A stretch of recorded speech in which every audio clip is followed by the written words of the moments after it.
Hello students. Today we are going to start a topic that is joint Hindu family business. Okay, it can be also told as Hindu undivided family. Like in the starting I have told you that there are 5 forms of business organization.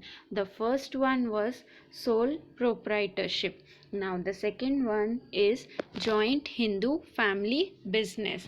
In sole proprietorship, what was happening? Only single person was doing the business. Single person was the owner. He was managing the business. He was controlling the business, earning the profit, keeping in his own pocket. So here we will see joint Hindu family, what is the meaning. So first point, you will see the joint Hindu family business is a form of business organization which is only found in India. Means this business you will not see in the foreign countries. It is only prevalent or followed where in India.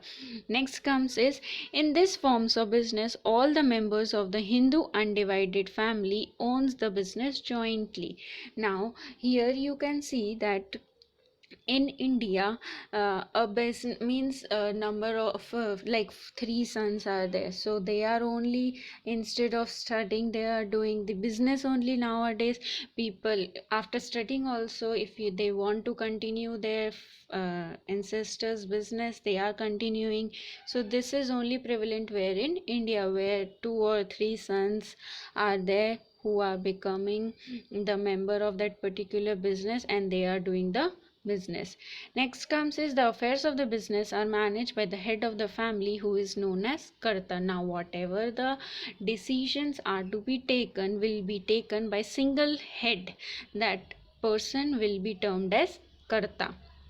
And here, minimum how many members are required? 2 male members are required. Like in sole proprietorship, only one person was required to start the business, but in joint Hindu family business, how many? Minimum 2 male were required. There one adult was required, means a person who is an adult will can start the business. But here how many? Minimum 2. If it is one, so they can't start joint Hindu family business.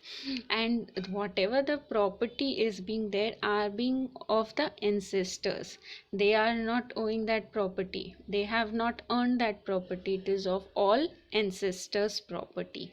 Okay, means in short what you can tell, joint Hindu family business is a business which is being run by the family members, in which a head is there who is known as Karta, and whatever the decisions will be taken by the person Karta. Like in a family, father is the head or grandfather is the head, like that that head person will be termed as Karta. The rules regulations will be set by the single person only. So here you will see there are 2 schools. Okay, so schools of Hindu law. First one is Mitakshara and second one is Dayabhaga schools. Okay, so what happens in Mitakshara? First you will see that. So Mitakshara schools are co-partners, is a feature of Mitakshara's school. Like, and each son acquires on the birth of equal interest with his father in all the ancestral property.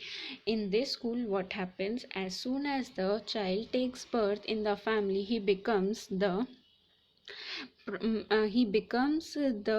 member, or you can tell he is having that much power to acquire the property, ancestors property held by the father. And on the death of the father, the son takes a property not as a heir.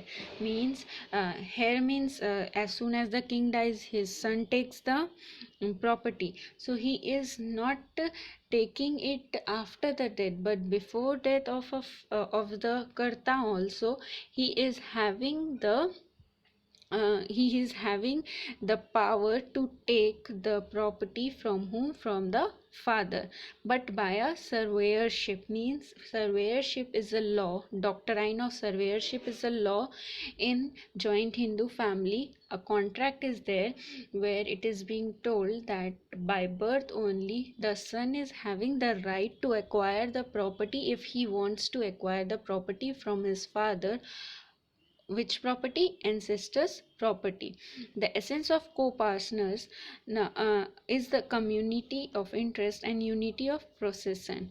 Here, aggregate ownership is existence and on partition, means you can take your property as soon as the partition is there, or you can take it before also. Mitakshara, in short, what you can tell in Mitakshara, here only here as soon as the child takes birth, the son means take birth in the family, he becomes the member of that family and he is having the power to take or acquire the property of the ancestors as soon as he takes the birth. Now next comes is Daya Bhag school. So in this school, the son do not acquire the property by birth at any interest in the ancestral property of their father. Their rights aside for the first time on the death of the father. It means just opposite to Mitakshara. There, as soon as he takes birth, he acquires the property. But here, if the father or the Karta dies, then the son is having the power to acquire the property. Acquire here means to take the property. And if he is living in this world, means the Karta, he don't, means the son is not having the power to acquire the property. Here on death, son take the property as a heir. Okay, like king dies, his son takes the property, like that, not as a surveyor. Therefore there is no co-partners during the lifetime of the father, and the son do not demand partition under the Daya Bhaga school during father's life. And here he is not having the authority to get the partition till the father is there in this world, means after that he can do the partition, but before that it is not possible. So what we have done about joint Hindu family business today. Thank you.